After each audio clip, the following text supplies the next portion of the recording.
আমাদের দেশে ইসলাম সম্পর্কে অজ্ঞ একদল নারী নারী বিষয়ক সংস্কার কমিশন নামে ৩১৮ পৃষ্ঠা ব্যাপী একটা প্রতিবেদন মাননীয় প্রধান উপদেষ্টার কাছে জমা দিছে। সেই প্রতিবেদনের একটা অধ্যায়ের মধ্যে দাবি করা হয়েছে সম্পত্তিতে নারী পুরুষের সমান অধিকার। তাহলে বলেন তো, এই চাওয়াটা, এই দাবিটা, এটা কি ন্যায় নাকি অন্যায়? এই জন্য আমার সাথে বলেন, বলেন সমান অধিকার নয়, বলেন ন্যায্য অধিকার চাই। নারীদের সমান অধিকার না ন্যায্য অধিকার? ন্যায্য অধিকার। এই জন্য স্লোগানটা হবে কি? ন্যায্য অধিকার, সমান অধিকার। এটা অন্যায়। ওই নারীরা বলতে পারতো যে নারীদের ন্যায্য অধিকার চাই, কারণ আমাদের দেশে অসংখ্য নারীরা ন্যায্য অধিকারই পায় না। কিন্তু আসল কথা কি জানেন? আসলে অধিকারকে পাইলো না পাইলো এটা ওদের উদ্দেশ্য না, ওদের উদ্দেশ্য কোরআনের বিরোধিতা করা। নারী বিষয়ক সংস্কার কমিশনের ৩১৮ পৃষ্ঠা ব্যাপী ওটার আরেকটা অধ্যায়ের মধ্যে আছে বহু বিবাহ রোধ বা বহু বিবাহ প্রথা বিলুপ্তকরণ। এটার দ্বারা উদ্দেশ্য হলো আল্লাহ তাআলা সক্ষম কোন পুরুষের জন্য, যে ব্যক্তি একাধিক স্ত্রীর মাঝে সমতা বিধান করতে সক্ষম এবং কারো মাঝে সে জুলুম করবে না, অন্যায় করবে না, ইনসাফ প্রতিষ্ঠিত করবে, এমন সক্ষম পুরুষের জন্য ২, ৩, ৪ জনকে বিবি বানানোর বৈধতা দিয়েছেন কে? আল্লাহ। এখন এই যে ধারা, অধ্যায়, যে বহু বিবাহ রোধ বা বহু বিবাহ প্রথা বিলুপ্ত, এটার দ্বারা উদ্দেশ্য সূরা নিসার ৩ নম্বর আয়াতকে অস্বীকার করা। সূরা নিসার ৩ নম্বর আয়াতে আল্লাহ বলেন, ফানকিহু মা তাবা লাকুম মিনান নিসাই মাসনা ওয়া সুলাসা ওয়া রুবা। নারীদের মধ্যে বিয়ের জন্য তোমাদের যাদেরকে পছন্দ হয় তাদের মধ্যে ২, ৩, ৪ জনকে তোমরা বিয়ে করতে পারবা। এর পরের আয়াতে আল্লাহ বলেন, ফাইন খিফতুম আল্লাহ তা'দিলু ফাওয়াহিদা। যদি একাধিক স্ত্রীর মাঝে সমতা বিধান করতে সক্ষম না হও তাহলে একজনই ঠিক আছে। তাহলে আল্লাহ তাআলা বলে দিলেন নিয়মটা, সমতা বিধান করতে সক্ষম হইলে একাধিক, না হইলে একজনই ঠিক আছে।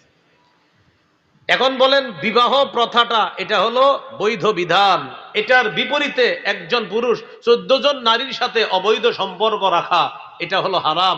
আমাদের ওই নারীরা যদি ওই কমিশনের মধ্যে এরকম একটা অধ্যায় রচনা করত যে একজন পুরুষ বিবাহ বহির্ভূত একাধিক নারীর সাথে সম্পর্ক রাখতে পারবে না, আর একজন নারী বিবাহ বহির্ভূত একাধিক পুরুষের সাথে সম্পর্ক রাখতে পারবে না, এটা যদি তারা দাবি করত তাহলে বুঝতাম তারা নারীর ন্যায্য অধিকার চায়। কিন্তু আপনি দেখেন, খোঁজ নেন, একজন পুরুষ যদি 14 জন নারীর সাথে সম্পর্ক রাখে কোনো সমস্যা নেই, কিন্তু বেটা বৈধ বিয়ে করলে সমস্যা। শুধু কি সমস্যা, কাবিন নামাও দেখাতে হবে। এটা অবশ্য সবাই না, শুধু হুজুর হইলে। এই হলো আপনার আরেকটা। তাহলে বলেন বিয়ে করার বৈধতা কার? আর এটার বিরুদ্ধে কোনো আইন চাওয়া, এই স্বভাবটা কাদের? মাশাআল্লাহ, এই তো বুঝছেন। নারী বিষয়ক সংস্কার কমিশনের আরেকটা অধ্যায়, 10ম অধ্যায়ের শিরোনামটা শোনেন, শরীর আমার সিদ্ধান্ত আমার। কি আমার? তো কথাটা শুনতে তো সুন্দর, ওনার শরীর, আসলেই তো ওনার শরীর। আমার শরীর, আসলে আমার শরীর। তো উনি বলবে হুজুর আমার হাত পা আমার যা মন চায় করবো, কথা তো ঠিক। আমি বলবো আমার শরীর, আমার হাত পা আমি যা মন চায় তা করবো। দেখেন কথা কত সুন্দর। কিন্তু ওদের উদ্দেশ্য হলো সূরা আরাফের 54 নম্বর আয়াতকে অস্বীকার করা। সূরা আরাফের 54 নম্বর আয়াতে আল্লাহ বলেন, আলা লাহুল খালকু ওয়াল আম। শোনো, সাবধান, সৃষ্টি যার, হুকুম তার, সৃষ্টি যার, বিধান তার, সৃষ্টি যার, সিদ্ধান্ত তার। বলেন আমরা কার? আল্লাহ। চলবো কিভাবে, সিদ্ধান্ত কার? আল্লাহ। তাহলে আমার শরীর, মা বোনদের শরীর, নারীদের শরীর, এই সৃষ্টি কার? আল্লাহ। তাহলে সিদ্ধান্ত হবে কার? এটাই সূরা আরাফের 54 নম্বর আয়াতে আল্লাহ বলেন, আলা লাহুল খালকু ওয়াল আম, শোনো, সৃষ্টি যার, বিধান তার, সিদ্ধান্ত তার, আইন তার। আপনারা বলেন সৃষ্টি কার? বিধান কার? সিদ্ধান্ত কার? হুকুম কার? আল্লাহ। এখন এটার বিপরীতে হুকুম চাওয়া কাদের স্বভাব? কাফেরদের। কোন সূরা? সূরা ইউনূসের 15 নম্বর আয়াত। যেটা বললাম যে কাফেররা নবীজিকে বলতো, মুহাম্মদ এটার পরিবর্তে আরেকটা কোরআন আনো, অথবা বিধান পাল্টায় দাও এই কোরআনের। নাউজুবিল্লাহ। নারী বিষয়ক সংস্কার কমিশনের আরেকটা দাবি, আরেকটা অধ্যায়, আমাদের মা বোনরা যে আল্লাহ প্রদত্ত একটা অসুস্থতার সম্মুখীন হয়, এটা নাকি সামাজিক কুপ্রথা, কুসংস্কার। এই সামাজিক কুসংস্কার এটা নাকি নারীদের এগিয়ে যাওয়ার পথে বাধা। কিসের পথে বাধা? আমাদের বর্তমান সমাজে একটা স্লোগান, নারীরা এগিয়ে যাচ্ছে। বলেন কি হচ্ছে? নারীরা, আপনারা আমার সাথে বলেন, বলেন আসলেই এগিয়ে যাচ্ছে জাহান্নামের দিকে। বলুন সবাই। আমি এক অংশ, বাকি অংশ আপনারা। নারীরা আসলে এগিয়ে যাচ্ছে কোন দিকে? কথা তো সঠিক, নারীরা এগিয়ে যাচ্ছে কোথায়? এগিয়ে যাওয়া মানে কি জানিনি? স্বামীর কথা শুনবে না, বাপের কথা শুনবে না, ভাইয়ের কথা শুনবে না, তো এটা না শোনা মানে কোন দিকে যাওয়া? তাহলে নারীরা কি করছে? এগিয়ে যাচ্ছে। নারীরা যখন উন্নতির দিকে যাচ্ছে, এগিয়ে যাচ্ছে কোন দিকে? এটাই তো নবীজি বলছেন, আমি জাহান্নামে উকি মেরে দেখলাম, রাআইতু আকসারা আহলিহা আন-নিসা, আমি দেখলাম জাহান্নামে বেশিরভাগ নারী। তাহলে এগিয়ে যাচ্ছে। সামাজিক কুসংস্কার বলছে এটাকে। আপনি একটু মন দিয়ে শুনেন, যাতে আরো 10 জনকে বুঝাইতে পারেন। সামাজিক কুসংস্কার বইলা তাদের উদ্দেশ্য হলো সূরা বাকারার 222 নম্বর আয়াতকে অস্বীকার করা। 222 নম্বর আয়াতকে অস্বীকার করা। সূরা বাকারার 222 নম্বর আয়াতে আল্লাহ বলেন, ইয়াসআলুনাকা আনিল মাহিদ, তারা আপনাকে নারীদের অসুস্থতা সম্পর্কে জিজ্ঞাসা করে। কুল হুয়া আযা, নবী আপনি বলেন এটা হলো অসুস্থতা, এটা হলো একটা অস্বস্তিকর বিষয়, এটা একটা কষ্টদায়ক বিষয়। ফাতাজিলুন নিসা ফিল মাহিদ, হে স্বামীগণ, নারীদের এই অবস্থায়, স্ত্রীদের এই অবস্থায় তোমরা তাদের থেকে দূরে থাকবা।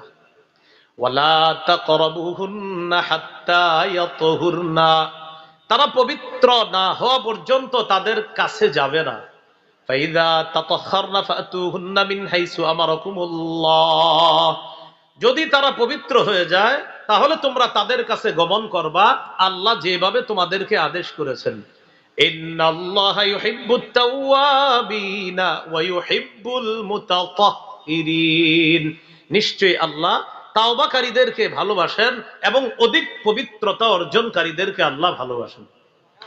এখন বলেন তো, আমাদের মা বোনদের এই অসুস্থতাকে সামাজিক কুসংস্কার বলে কোন সূরার কত নম্বর আয়াতের দিকে অস্বীকার করার দিকে? 222 নম্বর আয়াত। এখন বলেন, আল্লাহর কোন বিধানের বিপরীত চাওয়া স্বভাবটা কাদের? কোন সূরায় আছে? সূরা ইউনূসের 15 নম্বর আয়াতে। নারী বিষয়ক সংস্কার কমিশনের আরেকটা অধ্যায়, সেখানে আছে নারী ও জেন্ডার। কি আছে? জেন্ডার বলছে, জেন্ডার। জেন্ডার দ্বারা উদ্দেশ্য ট্রান্সজেন্ডারকে প্রমোট করা। ট্রান্সজেন্ডার কাকে বলে আগে একটু বুঝেন। এই যে আলো জ্বলতেছে, এটারে কি বলেন আপনারা? বলেন সবাই। লাইট। না, আমার কাছে এটা ফ্যান মনে হয়। না না, আমার কাছে ফ্যান মনে হইতেছে। আরে বলেন আপনারা কি? না, ফ্যান। এটা কি যে ঘুরতেছে? না, এটা লাইট। তাহলে ফ্যান আমার কাছে লাইট মনে হইতেছে, লাইট আমার কাছে ফ্যান মনে হইতেছে। কোন পুরুষ নিজের কাছে যদি নারী মনে হয়, আর কোন নারী যদি নিজের পুরুষ মনে হয়, এটাই ট্রান্সজেন্ডার। এটা কি জেন্ডার? হজে উমরায় যারা গেছেন কি দিয়ে? কিন্তু আমার মনে হয় এটা ঠেলা গাড়ি। হ্যাঁ, কিন্তু ঠেলা গাড়ি আমার কাছে মনে হয় বিমান। তাহলে এবার আপনারা বলবেন অসুস্থতা, আমি এক অংশ বলবো, আপনারা খালি বলবেন অসুস্থতা। বলেন তো, ঠেলা গাড়িরে বিমান মনে হওয়া, লাইটকে ফ্যান মনে হওয়া, ফ্যানকে লাইট মনে হওয়া, বিমানকে ঠেলা গাড়ি মনে হওয়া, যেমনি ভাবে এইগুলা বিমানকে লাইট মনে হওয়া অসুস্থতা, ঠেলাগাড়িকে বিমান মনে হওয়া, বিমানকে ঠেলাগাড়ি মনে হওয়া অসুস্থতা। কোন পুরুষ তার নিজেকে নারী মনে হওয়া আর নারী নিজেকে পুরুষ মনে করা, এটাও অসুস্থতা। তাড়াতাড়ি মানসিক হসপিটালে ভর্তি করা দরকার। না, এটা আসলে ঠিক যুক্তির কথা, কিন্তু অযুক্তি বিষয় না। আপনারাই তো বললেন লাইট এটা ফ্যান না, কিন্তু আমার তো মনে হয় ফ্যান। যদি কর না হুজুর আপনি কই লইব, তা আপনি পুরুষ কই লইব, আপনি নারী। এটার নাম ট্রান্সজেন্ডার। এটার নাম কি? আমার ট্রান্সজেন্ডার নিয়ে আলাদা একটা ওয়াজ আছে। ওই ওয়াজটা একটু আপনারা দেখেন, আছে ওদের কাছেও আছে। ট্রান্সজেন্ডার নিয়ে একটা ওয়াজ আছে, ওটা দেখে নিন, পুরো হিস্টোরি আছে ওখানে। এই হলো আপনার ট্রান্সজেন্ডার প্রতিষ্ঠিত করা, কিন্তু এটার দ্বারা উদ্দেশ্য সূরা নিসার 119 নম্বর আয়াতকে অস্বীকার করা। কোন সূরা? সূরা নিসার 119 নম্বর আয়াত। সূরা নিসার 119 নম্বর আয়াতে ইবলিস আল্লাহর সাথে চ্যালেঞ্জ করছে, ওয়ালা আমুরান্নাহুম ফালা ইউগাইয়িরুন্না খালকাল্লাহ। আল্লাহ, আমি মানুষকে হুকুম করব তারা যেন আল্লাহর সৃষ্টির পরিবর্তন ঘটায়। আল্লাহ, আমি আপনার বান্দাদেরকে ধোঁকা দিব, আদেশ করব, হুকুম করব তারা যেন আপনার সৃষ্টির পরিবর্তন ঘটায়। তাদের মানসিকতা এমন করে দিব, এরা পুরুষরা বলবে আমার নিজেরে নারী মনে হয়, নারী বলবে আমার নিজেকে পুরুষ মনে হয়, নারীরে পুরুষ সাজামু, পুরুষরে নারী সাজামু। ইবলিস আল্লাহর সাথে চ্যালেঞ্জ করছে। এই ইবলিসি মতবাদ প্রতিষ্ঠিত করার জন্য একদল মুসলিম নামধারী নারীরা আমাদের এই বাংলাদেশের সংখ্যাগরিষ্ঠ মুসলমানদেরকে কষ্ট দিয়ে এই নারী সংস্কার কমিশন নামে একটা নতুন কিছু আমাদের দেশে আমাদের উপর চাপিয়ে দিয়ে এদেশের মুসলমানদের কলিজায় আঘাত করার হীন চেষ্টা চালাইতেছে।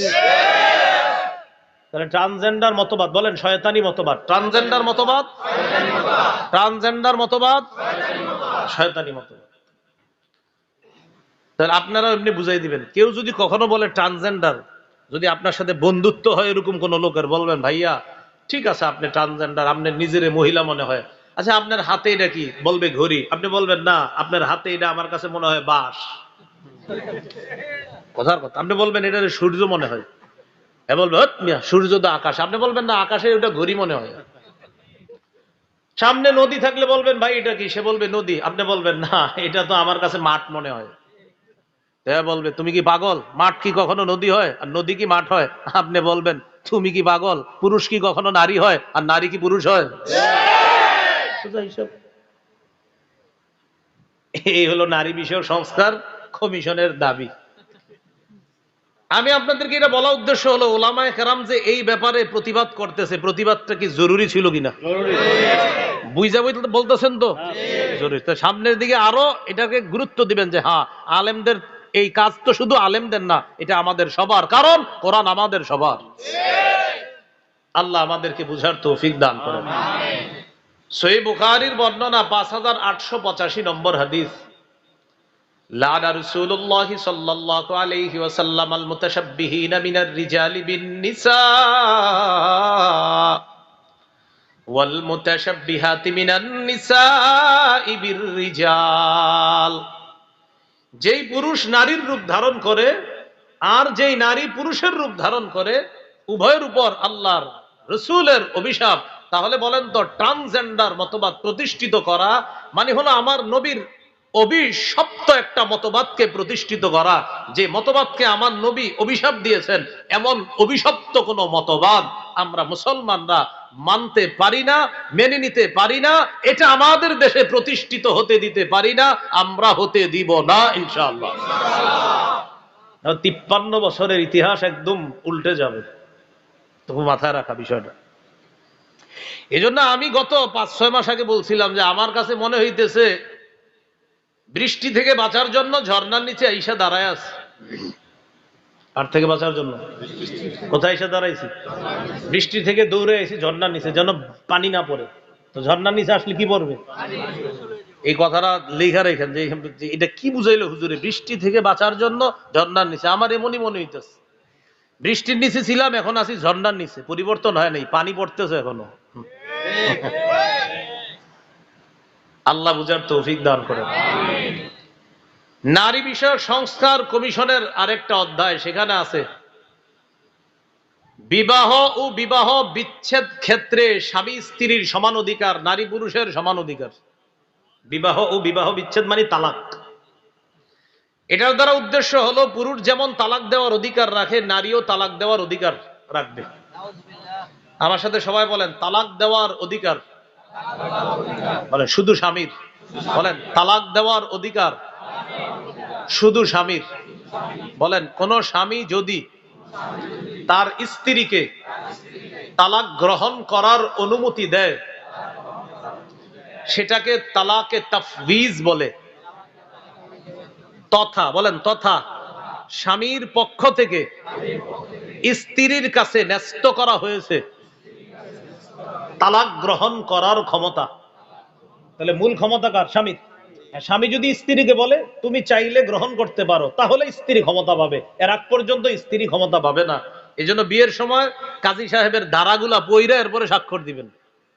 আপনারা তো বাস মাশাআল্লাহ মানে কবুলটা কর খালি ধান্দায় থাকেন, আর স্বাক্ষর মাইরাদের নিচে এরপরে সব যে হা হা হা টিক চিহ্ন বসাইছে আপনার কোনো খবর নাই। হা হা মানে বুঝেন, একটা ধারার মধ্যে লেখা আছে কোনো কারণে যদি বনিবনা না হয়, এই না হয় সেই না হয়, স্ত্রী তালাক গ্রহণের ক্ষমতা পাবে। সেখানে হা আর না অপশন আছে, আপনার জানেন না, সেখানেও কাজী সাহেব হা অপশনের মধ্যে টিক চিহ্ন দিয়ে দিছে, শেষে গিয়ে আপনি মাশাআল্লাহ স্বাক্ষর করে দিচ্ছেন। কিছুদিন পরে আপনার বিবির সাথে ঝগড়া, ইতিমধ্যে আপনার বিবি আপনারা তালাক দিবে। মুফতি সাহেবের কাছে ফতুয়া জিজ্ঞাসা করতে গেলেন, হুজুর বিবি তালাক দিতে চায়। মুফতি সাহেব বলবে মৌখিক হবে না, লিখিত নিয়ে আসেন, কাজীর খাতা নিয়ে আসেন, কাবিননামা নিয়ে আসেন, সব নিয়ে আসেন যা লেখা আছে। এবার আপনি সব কাগজপত্র নেওয়ার পর মুফতি সাহেব পরে বলতেছে, তো আপনি তো এখানে হাই লেখছেন, কি লেখছেন? হুজুর আমি তো পড়ি না। পড়ি না মানে তো আপনার স্বাক্ষর, তো আপনার স্বাক্ষর কার? আপনার স্বাক্ষর যে আপনি আপনার স্ত্রীকে তালাকের অনুমতি দিয়ে দিয়েছেন, এটা আপনার লেখা প্রমাণ করতেছে। তাহলে আসেন মূল বিষয়টা শিখি। বলেন তালাক দেওয়ার অধিকার শুধু কার? স্ত্রী কখন ক্ষমতা পায়? যদি স্বামী ক্ষমতা দেয়। আবার বলেন তালাক দেওয়ার ক্ষমতা শুধু কার? স্ত্রী কখন ক্ষমতা পায়? বলেন যদি স্বামী ক্ষমতা দেয়। স্ত্রী কখন ক্ষমতা পায়? যদি স্বামী। এটাকে আরবিতে বলে তালাকে তাফওয়িজ, মানে যেই তালাকটা ন্যস্ত করা হয়। এখন এটা দ্বারা উদ্দেশ্য কি? উদ্দেশ্য সূরা নিসার 34 নম্বর আয়াতকে অস্বীকার করা। সূরা নিসার 34 নম্বর আয়াতে আছে আর রিজালু কাওয়ামুনা আলান নিসাই বিমা ফাদ্দালাল্লাহু বা'দাহুম আলা বা'দ ওয়া বিমা আনফাকু মিন আমওয়ালিহিম। পুরুষরা নারীদের অভিভাবক, স্বামীরা স্ত্রীদের অভিভাবক। কেননা আল্লাহ স্বামীদেরকে স্ত্রীর উপর মর্যাদা দান করেছেন, এবং কেননা স্বামীরা তাদের টাকা পয়সা স্ত্রীর পিছনে খরচ করে। এই জন্য আল্লাহ তাআলা কাকে বেশি মর্যাদা দিছে? এখানে স্বামী। কাকে অভিভাবক বানাইছে? আল্লাহ। স্বামী, স্বামীর অধিকার। এখন আপনি দেখেন, যদি এই আইন পাশ হয় যে বিবাহ ও বিবাহ বিচ্ছেদ ক্ষেত্রে স্বামী স্ত্রী সমান অধিকার, যদি পাশ হয়ে যায় কি ক্ষতি হবে? বিয়ের সময় স্বামী যখন কবুল বলবে, বলার আগে স্বামী বলবে না, কবুল বলার আগে কিছু কথা আছে। কি কথা? আমি আমার স্ত্রীকে মোহরানা দিছি 10 লাখ, স্ত্রীকেও বলেন আমাকে 10 লাখ দিতে। বলবে এটা কোনো কথা? আপনি তখন তো আপনি ওই ব্যক্তি বলবে না, নতুন আইন হয়েছে, বিবাহ ও বিবাহ বিচ্ছেদ ক্ষেত্রে স্বামী স্ত্রীর সমান অধিকার। এখন আমাদের বিবাহ হচ্ছে, এক্ষেত্রে আমি আর আমার বিবি যেহেতু সমান অধিকার, আমি দিছি 10 লাখ, হেরেও 10 লাখ দিতে কোন, কারণ যেহেতু কি অধিকার সমান। এবার বিয়ে হয়ে গেল মনে করেন, হওয়ার পর এবার স্ত্রী প্রথম সন্তান নেওয়ার পর স্বামীকে বলবে আপনি দ্বিতীয় সন্তান নেন, অধিকার সমান। আপনারা বুঝতেছেন তো প্রিয় ভাইয়ারা, এটা ক্ষতি। তো এই জন্য বিবাহ ও বিবাহ বিচ্ছেদ তালাকের ক্ষেত্রে সমান অধিকার নাকি বলেন তো ন্যায্য অধিকার? স্ত্রীর ন্যায্য অধিকার হলো তার থেকে স্বামী কোনো যৌতুক না নেওয়া। স্ত্রীর ন্যায্য অধিকার হলো স্বামী তার জন্য যথাযথ সবকিছু সম্মানের সাথে দিয়ে তাকে স্ত্রী হিসাবে গড়ে নেওয়া। স্ত্রীর জন্য সম্মানের বিষয় হলো তার জন্য হালাল খাদ্যের ব্যবস্থা করা, হালাল পোশাকের ব্যবস্থা করা, সুন্দর বাসস্থানের ব্যবস্থা করা, স্ত্রীর সুন্দর একটা ভবিষ্যৎ, সুন্দর একটা সোনালী জীবন গড়ে দেওয়ার চেষ্টা করা। এটা স্ত্রীর জন্য ন্যায্য অধিকার। সমান অধিকার যদি প্রতিষ্ঠিত হয় তাহলে ঘরে ঘরে প্রতিনিয়ত ঝগড়া হবে। আমেরিকারা আজকে কোরআনের এই মতবাদ গ্রহণ করার দিকে, যেখানে আমেরিকা মুসলমান হয় না কিন্তু তারাও এখন বুঝতেছে না বাবা ছাড়া সন্তান, মা ছাড়া সন্তান, এটার কোনো ভবিষ্যৎ নাই। এখন তারাও পরিচয় সহ সন্তানের দিকে আগাচ্ছে যখন, তখন আমাদের দেশে সেই পশ্চিমারা তাদের অপসংস্কৃতি দিয়ে আমাদের মুসলমানদেরকে তাদের ওই ভয়ঙ্কর আইনের মধ্যে ঢুকিয়ে দিতে চায়। এরাও কিন্তু এখন বাপের পরিচয় মায়ের পরিচয়ের দিকে আগাইতেছে, না এটা দরকার। আর আমাদের দেশে কি হইতেছে, কয় না বাপ মা না থাক, এই দিকে আগাইতেছে। তাহলে এগিয়ে যাচ্ছে কোন দিকে? এগিয়ে যাচ্ছে হুজুররাই সব উন্নতির পথে বাধা। হ্যাঁ, হুজুররা জাহান্নামের পথে বাধা। এই তো নারী বিষয়ক সংস্কার কমিশনের আরেকটা দাবি, দত্তক শিশুকে, গর্ভজাত শিশুর মর্যাদা দেওয়া। আপনি একটা সন্তান পালছেন, পালক পুত্র, মেয়ে পালছেন, পালক মেয়ে।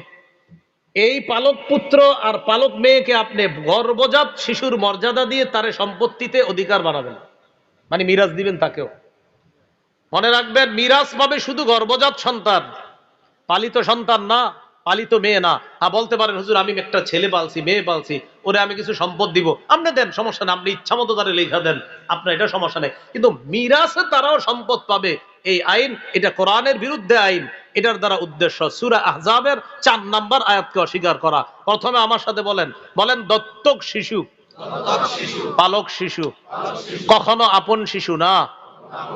পালক সন্তান কখনো আপন সন্তান না।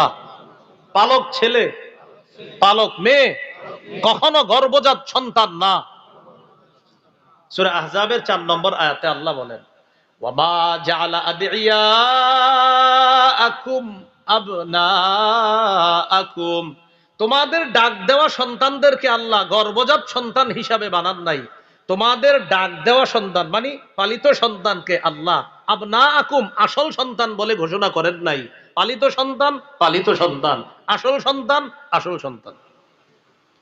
তো এদের দাবি হলো, দেখেন এটা এটা বললে কিন্তু আপনার ভিতরে আসবে, বাবা এটা তো একটা মানবিকতার প্রশ্ন, একটা শিশুর অধিকার নারীরা চাচ্ছে, কিন্তু আপনি তো জানেন না এদের উদ্দেশ্য কি।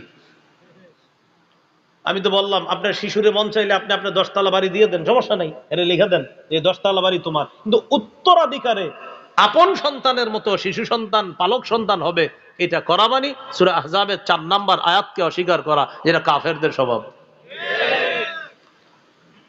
বুঝে থাকলে বলেন, পালক সন্তান আপন সন্তান, পালক সন্তান পালক ছেলে মেয়ে আপন ছেলে মেয়ে। সূরা আহজাবের 4 নম্বর আয়াতে আল্লাহ বলছেন, তোমাদের ডাকা ছেলে মেয়েকে আল্লাহ আপন ছেলে মেয়ে সাব্যস্ত করে নাই। যালিকুম কাউলুকুম বিআফওয়াহিকুম, এগুলা তোমাদের মুখের কথা, এটা আমার ছেলে, এটা আমার মেয়ে, এটা তোমাদের মুখের কথা, এটা আপন ছেলে না, আপন মেয়ে না। এখন যেটা বলবো আপনাদের মাথায় ঠিক থাকবেন, এটা বলার পরে রাগও হয়ে যেতে পারেন, হুজুর কি বলেন, এরকমও হয়, এরকমও। নারী বিষয়ক সংস্কার কমিশনের আরেকটা অধ্যায়, যৌন কর্মীদেরকে শ্রম অধিকার আইনে শ্রমিকদের মর্যাদা দেওয়া। মানে যারা এই অশ্লীল কাজ করবে তারা এখন থেকে শ্রমিক। এটার দ্বারা তাদের উদ্দেশ্য আমাদের দেশের নারীদেরকে এই অবৈধ কাজে ব্যাপকভাবে জড়িত করা, এটা হলো তাদের উদ্দেশ্য। কারণ এটা শ্রমিকের মর্যাদা।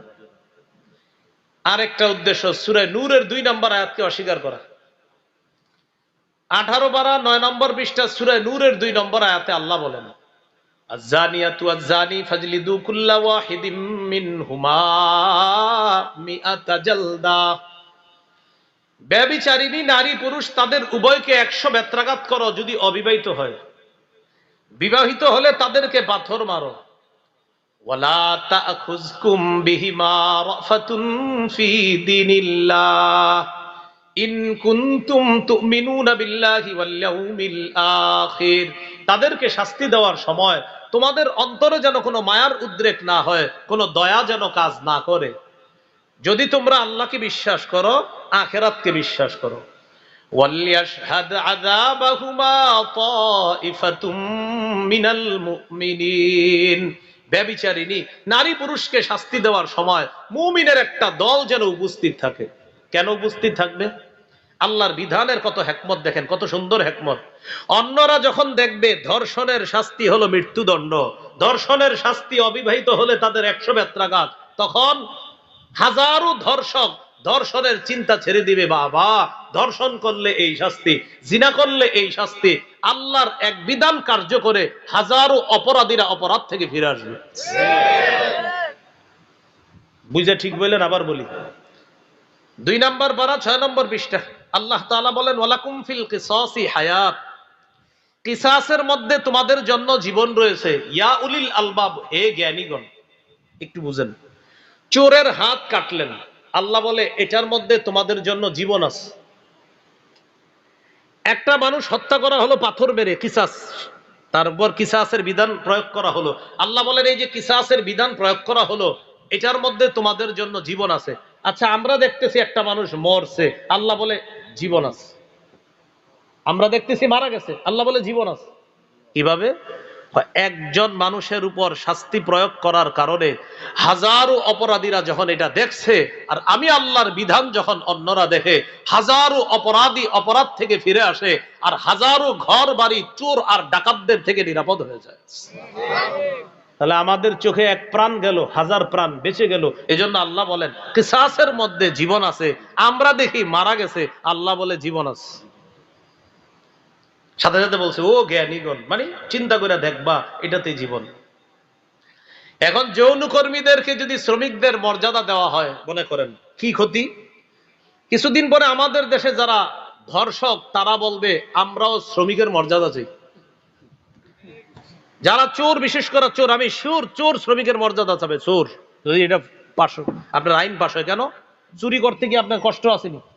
আরে আছে, বহুত কষ্ট। বেচারা চিন্তা করে চুরি করতে হইলে অন্ধকার থাকতে হবে, লাইট জ্বলা যাবে না, দারোয়ান যেন না দেখে, পাশের বাড়ির কেউ যেন না দেখে, এরপরে আমার ঢুকতে হবে, ঢুকার পর ধরা খাওয়ার টেনশন, বেড়ায় কতগুলা টেনশন নিয়ে চুরি করে।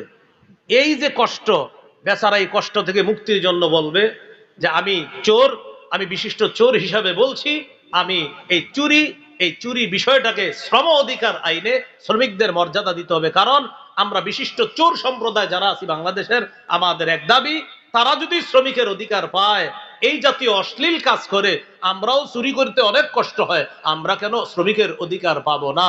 ওটা যদি হয়ে যায়, এটাও হয়ে যাওয়া অস্বাভাবিক কিছু না। চোর বেড়া অনেক কষ্ট হয়, বেটা বলবে আবার শ্রমিকের মর্যাদা চাই, আন্দোলন করবে চোর সম্প্রদায়। এই জন্য মুসলমান আপনারা, যদিও এটা কিন্তু বাস্তবায়ন হতে দেওয়া যাবে না, এটা পুরা মনে প্রাণে নিয়ে আসেন, মনে পুরা ফিট করেন নাই, এটা বাস্তবায়ন করা মানে সংখ্যাগরিষ্ঠ মুসলমানের দেশে কোরআনের বিরুদ্ধে আইন পাশ করা। মাথায় আনেন। এরপরে দেখেন কি সুন্দর কথা বলতেছে, যেহেতু এই পৃথিবীটা ইহজগৎ, বলতেছে এই ইহজগতে বিভিন্ন বিষয়, এটা একটা ইহজগতের বিষয়। এই তো বিভিন্ন মাধ্যমে তারা কিছু কথা বইলা লেখছে, সংবিধানের শুরুতে কোন ধর্মের অনুসরণ না করে যেন সংবিধানটা শুরু করা হয়। মানে ডাইরেক্ট বলে না, ইসলামের বিরোধিতা ডাইরেক্ট না করে এভাবে বলতেছে, কোন নির্দিষ্ট ধর্মের অনুসরণ না করে যেন সংবিধান শুরু করা না হয়। বলতেছে যে কোন ধর্মের, নির্দিষ্ট ধর্মের জন্য অনুসরণ না করা হয় সংবিধানের শুরুতে, বুঝছেন নি? মানে যেন বিসমিল্লাহ লেখা না হয়। এটা ডাইরেক্ট বলতে পারে না, ডাইরেক্ট বললে তো মাইর পড়বে সাথে সাথে। এই জন্য সুন্দর ঘুরায় বলতেছে, সংবিধানের শুরুতে নির্দিষ্ট কোন ধর্মকে অনুসরণ করা কি দরকার? এই জন্য নির্দিষ্ট কোন ধর্মের অনুসরণ না করেই সংবিধান শুরু করা হোক। উদ্দেশ্য হলো শুরুতে যেন বিসমিল্লাহ লেখা না হয়। এটার দ্বারা উদ্দেশ্য সূরা আলী ইমরানের 19 নম্বর এবং 85 নম্বর আয়াতকে অস্বীকার করা। সূরা আলী ইমরানের 19 নম্বর আয়াতে আল্লাহ বলেন, ইন্নাদ দীনা ইনদাল্লাহিল ইসলাম, আল্লাহর কাছে একমাত্র দিন হলো ইসলাম। ওয়া মান ইয়াবতাগি গায়রাল ইসলামি দীনা, এটা হলো 85 নম্বর আয়াত আলী ইমরানের। যারা ইসলাম ছাড়া অন্য কোন দিন কামনা করবে, ফালাই ইউকবালা মিন, এটা গ্রহণ করা হবে না। এই হলো আপনার মোটা দাগে নারী বিষয়ক সংস্কার কমিশনের কিছু বিষয় আপনাদের সামনে বললাম। বলেন তো এগুলা কোরআনের পক্ষে না বিরুদ্ধে? আর কোরআনের বিরুদ্ধে, কোরআনের বিপরীতে আইন চেয়েছিল কারা? কাফেররা। তাহলে এই বিধান বাস্তবায়ন হোক, এটা চাই আমরা না। তাহলে আল্লাহর হালালকে হারাম করা, আল্লাহর হারামকে হালাল করার ক্ষমতা সাধ্য পৃথিবীর কারো নাই। অতএব বাংলাদেশও এই সাহস কেউ যদি দেখায়, আমরাও এর বিরুদ্ধে যা করার প্রয়োজন সেটাই আমাদের করতে হবে। আলেমদের সাথে থাকবেন তো ইনশাআল্লাহ? এটা কি শুধু আলেমদের বিষয়? সবার বিষয়। আল্লাহ বুঝার তৌফিক দান করেন।